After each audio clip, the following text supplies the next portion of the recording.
We've had carriers for a hot minute now, and Wargaming is continuing to tweak and balance and do all the things they're supposed to make us happy.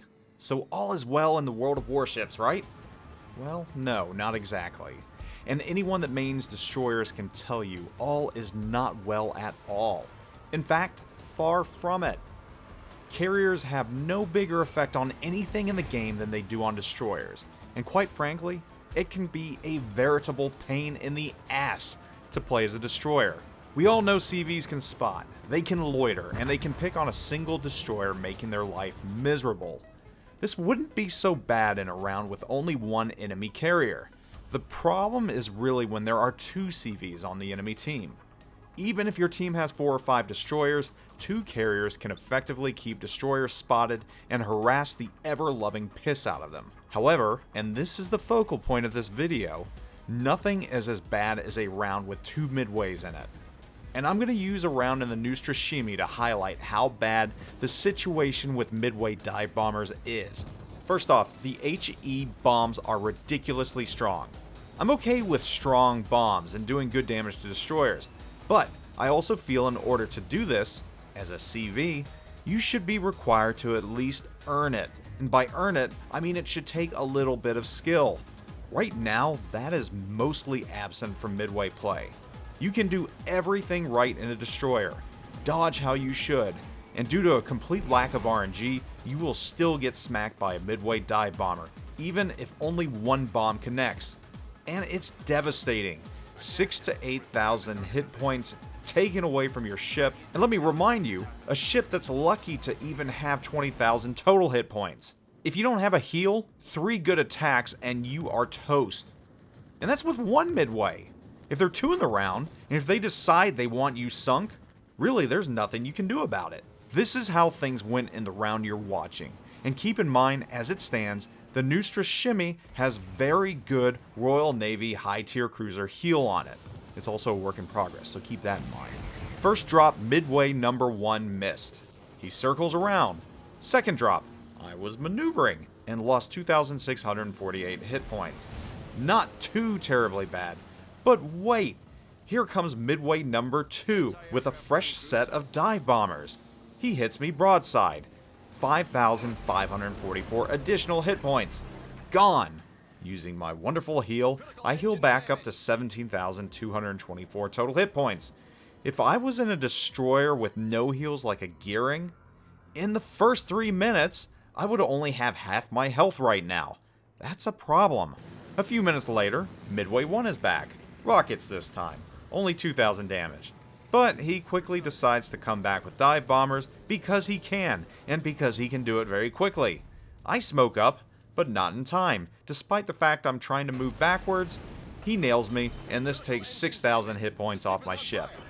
By now, if I was in a non-heal ship, I'd be sunk, or close to it. I've caused 0 damage at this point in the round. All I have been able to do is dodge planes. I heal back up to 14,100. Thank you, Royal Navy heal. As the round progresses, I get lucky and catch a Shimakaze that just happened to be full throttling it around an island. Yay, I've actually done something useful this round. I decide to try and be sneaky peeky and flank the enemy. Midway 2 spots me, but doesn't attack. I think I'm lucky. However, Midway 1 is back.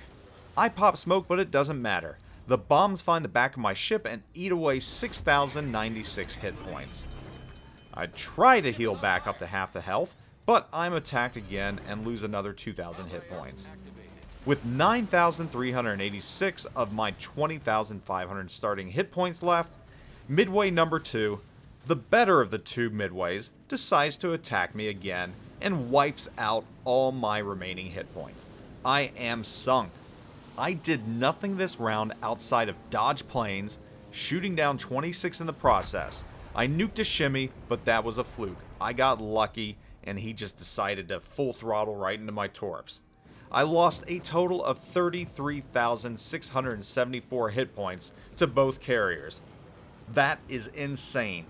I only lasted as long as I did because of the NoZoupForYou's phenomenal heal. If I was a Gearing or a Shimakaze, it would have been over much sooner.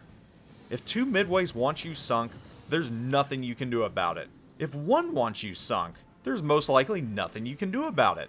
The problem with the Midway HE bombs is that they're easy to hit. The drop group is tight and RNG does not affect it. And that sucks.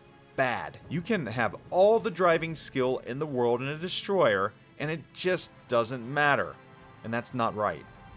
So how do we fix this? First, there should never ever be 2 tier 10 carriers per team. Never. A 10 and an 8 is okay, but that's still squashing the fun factor for not only destroyers, but the tier 8 carriers. The second fix is the speed on the Midway bombs needs to be slower, and the drops have to be forced to be a little bit higher. That would still make them effective against battleships and even cruisers, but it would help destroyers immensely. If a destroyer can maneuver well, it should be able to avoid the drops. On the flip side, if a CV player is good enough to plan the drop and get it right, I have no issue with it doing 6,000 to 8,000 damage. But a lot of skill should be involved. Until these issues are fixed, life will continue to suck for destroyers, and destroyers are far too valuable to the game to see a mass exodus happen. Yes, carriers can be fun to play. However, they should not be this frustrating to play against, especially in your most fragile ship. I want to know your thoughts on how to fix the Midway, and also how to make carrier play better for everyone. And I know that some of you are going to say remove them. There are many of you that feel that way, and I get it. I understand why you're saying this. Let me know your thoughts in the comments. Anyhow, guys, good luck out there. I'll catch you all later. Zoop out.